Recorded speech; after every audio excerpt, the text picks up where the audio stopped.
Don't read out loud. What do I mean by that? Well, you'll have to stick around and we'll get to it in just a sec.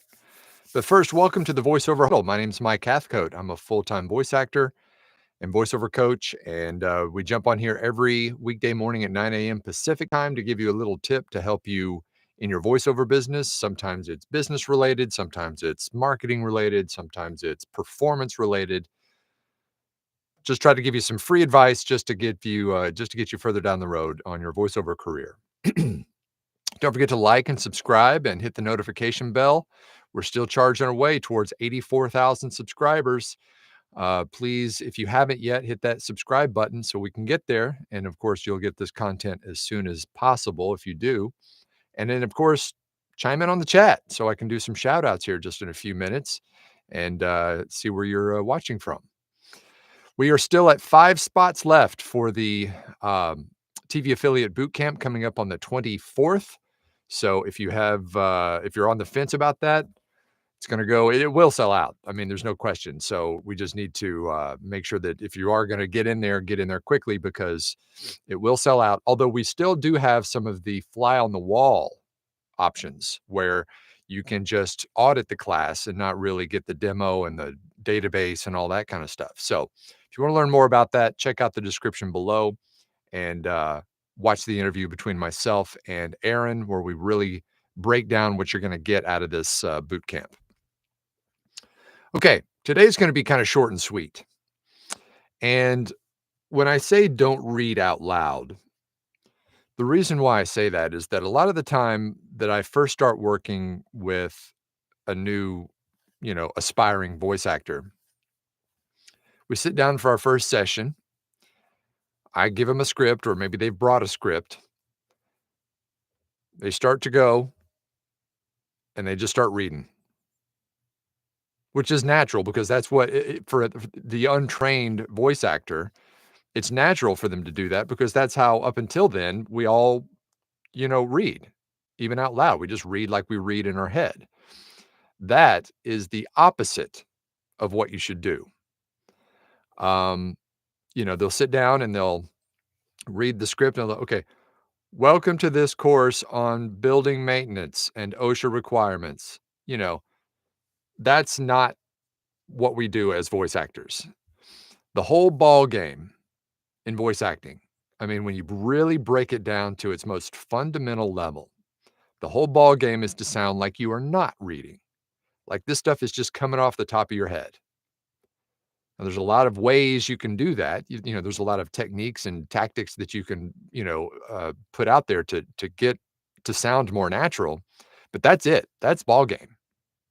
Sound like you're not reading. It should sound like you're just having a conversation with someone. And there's lots of techniques, that you can implement to help with this. And this is why coaching and getting with a good supportive performance coach helps a ton. Listen back, when you're doing your practicing, listen back to it. If it sounds like you're just reading out loud, do it again, and then do it again, and then do it again. And the more you do it, the better it's going to sound. But you do have to have some direction and you do have to have some help, especially at the very beginning, to shake off that reading out loud thing that most people do when they first start.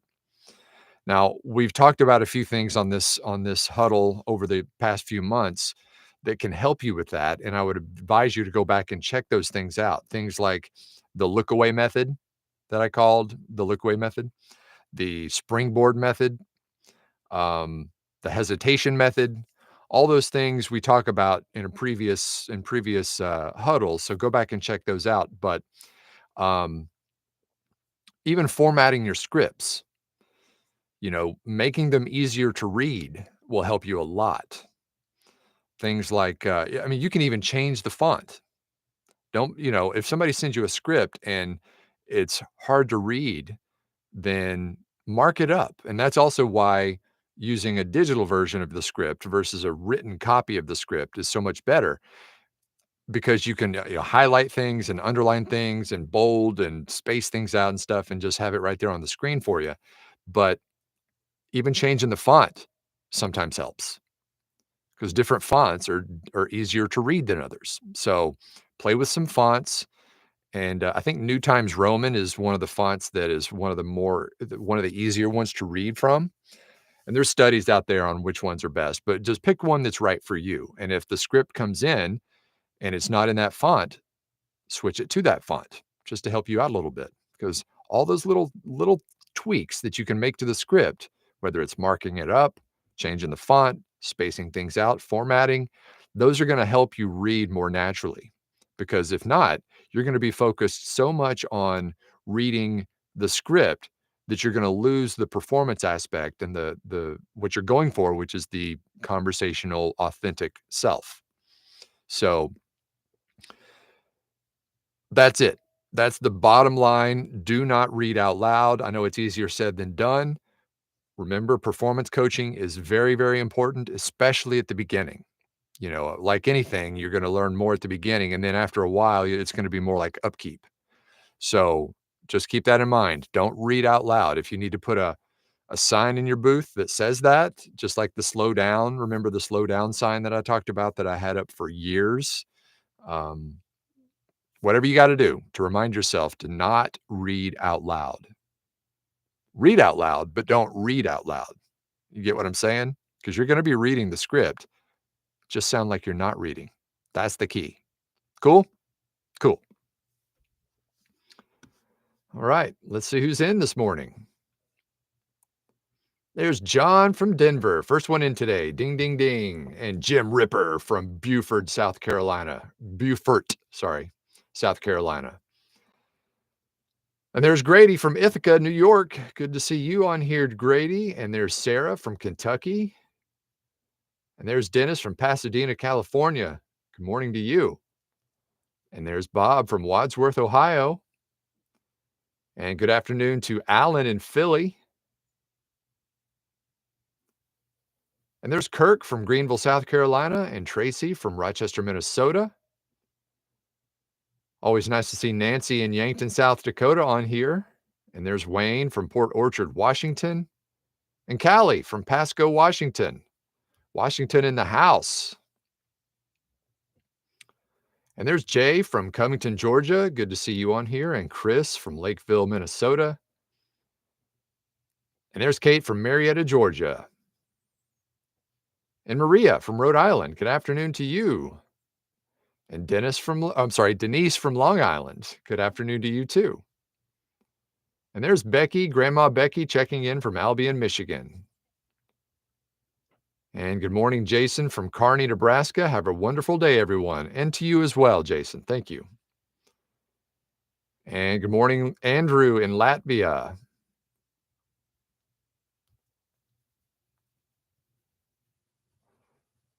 Ali says something some of the potential higher end clients have been saying to me. Thanks, Mike. You're welcome. Yeah, Ali sent me a couple of reads to give some feedback. And yeah, we talked about, I would advise you, Ali, go back and watch the one where I talk about the magic mic.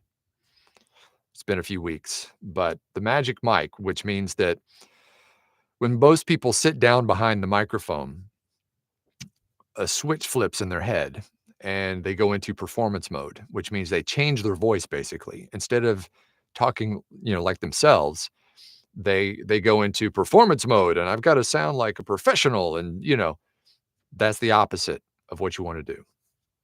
Be yourself. And there's Sean from Longview. Good morning to you. And Charlie from Sparta, Wisconsin. Theo, happy Thirsty Thursday from gorgeous downtown Chi-Town. That's Chicago. And there's Gretchen in Indianapolis. Good morning to you. And Sandra from DFW. Happy and joyful from Florida. Good to see you on here. Speaking of DFW, though, I'm going to be going to the One Voice conference in August, which is in Dallas, right there at the Hyatt, right outside the airport for I think it's the 21st through the 24th.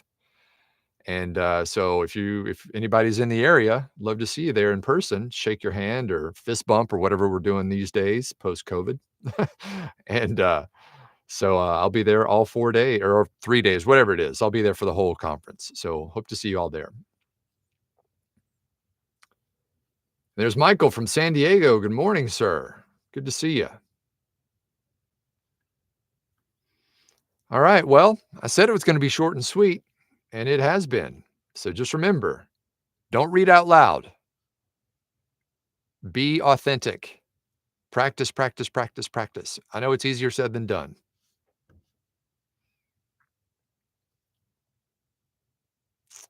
Oh, let's see. Baby VA here. Okay, this is it some Tatsamari? I'm sorry if I completely ruined that. Um, Saw this on the homepage and thought I'd drop in to see what it's all about. Well, welcome. Glad you're here. We do it every morning at 9 a.m. Pacific time. And so we just talk about voiceover and what you can do to grow your voiceover business. So glad you're here. And there's Tim from Altoona. Good to see you, Tim. All right. Well, I'm going to get after it, guys, because I do have a pile of work already in the inbox. So I'm going to get to it. So until we meet again, remember, tomorrow is Q&A Friday. So bring all the questions for tomorrow, and we will discuss those at length on Q&A Friday. Typically, to a Q&A Friday usually goes long. We try to keep this to be about 15 minutes, maybe 30 minutes if it's a big one. But sometimes I think the last